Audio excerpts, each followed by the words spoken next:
Madam Chairwoman. It's a pleasure this morning to welcome Brad Eifert to the committee. Brad is from Columbia, Missouri. He is Vice President and General Manager of Boone County Lumber Company there in Columbia. In 1965, Brad's father, Howard Eifert, established Boone County Lumber there in Columbia, which is the county seat, and for which was named after Nathan and Morgan Boone, two sons of the famed pioneer Daniel Boone. Fittingly, two sons now co-manage the business that their father began 45 years ago, and at which both brothers worked during high school. Brad obtained a bachelor's degree in economics and a master's degree in business administration from Mizzou's home campus there in Columbia. He also served as a U.S. Air Force pilot for 8 years and is a veteran of Operation Desert Shield. Brad worked for a lumber company in Chicago and later for an international paper there in Columbia before joining his brother in 1993. Over the years, Boone County Lumber has grown to 3 locations, 34 employees, and 4 part-time employees, supplying building materials to contractors and customers across much of central Missouri.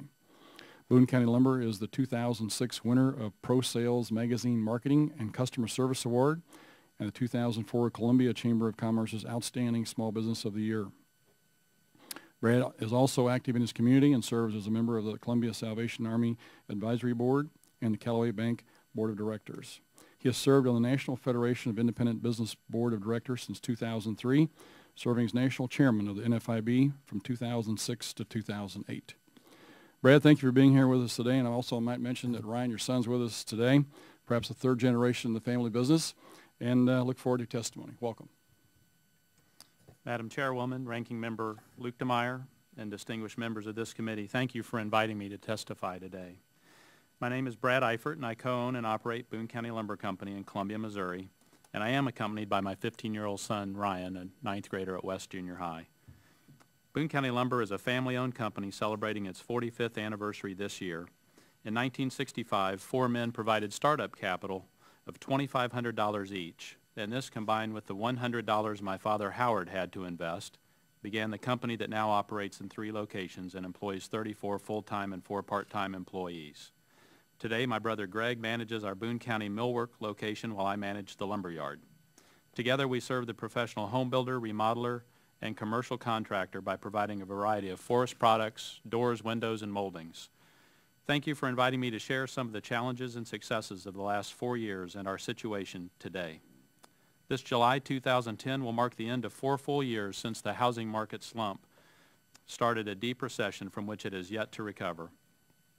New single-family home permits in our community went from rates as high as just over 1,000 in 2005 to as low as 230 in 2008.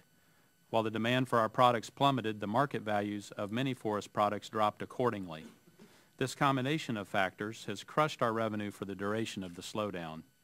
One of the biggest challenges early on was answering the constantly begging question of when things might turn around. We've since moved on from that question to asking how we can most effectively adapt to what we call the new reality. There have been 2 sets of heroes in our story.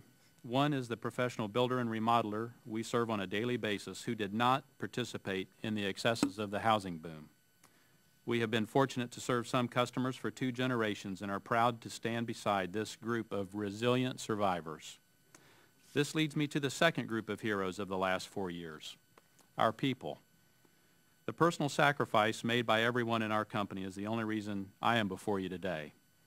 We not only cut hours and overtime, but every salaried person took a pay cut as well. While doing this, we asked our employees to perform services we used to be able to afford from outside companies.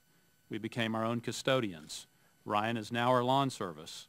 We decided to live without water coolers, newspaper subscriptions, coffee and vending machine services, weekly entry rug cleaning, and learning to live with changes like high-deductible HSA health plans and reduced employer contributions to 401k accounts. We've not purchased a new truck in 4 years, and oftentimes will park a vehicle rather than fix it based on seasonal needs. Ironically, the office building we constructed with our own employees during the housing slump in 1981-82 in order to keep them busy and productive is the same building we have completely remodeled on the exterior in order to provide productive activity for our staff during the last 3 years. We completely remodeled the exterior of our building using our truck drivers, lumberyard, and office staff. While facing the severe slowdown, we never stopped asking what we can do during this time to take advantage of untapped opportunities. 2 years ago, despite the recession, we opened a new showroom in the central Missouri area of Lake of the Ozarks to display windows, doors, and moldings. Our geographical service area is expanded, and so far this year, almost 10% of our total sales have come from this new market area. In March of this year, another opportunity presented itself, and we took aggressive action. Our primary local competitor in the commercial door and hardware market went bankrupt. We assumed the completion of several ongoing projects, purchased much of their equipment and inventory, and offered 4 employees employment with us in our commercial door division. This effectively doubled the size of our commercial door operations in the last 60 days and increased our commercial sales exposure to new vendors and to new customers. While it's early in the process, we're excited to continue to diversify ourselves beyond the residential housing market. Our latest challenge today remains moving beyond break-even. We need to continue to find efficiencies and sales opportunities and become more profitable. We need to be able to make money and retain it in our business in order to fully restore the incomes of our committed employees and reinvest in our business. While we remain cautious regarding the current situation, we are optimistic that the worst of the crisis is behind us, and we are well positioned to move into the new reality of today's housing and commercial construction market for another 45 years. Thank you for the opportunity to testify before you here today, and I'll be glad to answer any questions. Thank you, Mr. Eifert. And now the chair recognizes Mr. Lukemeyer. Thank you, Madam Chairwoman. Congratulations.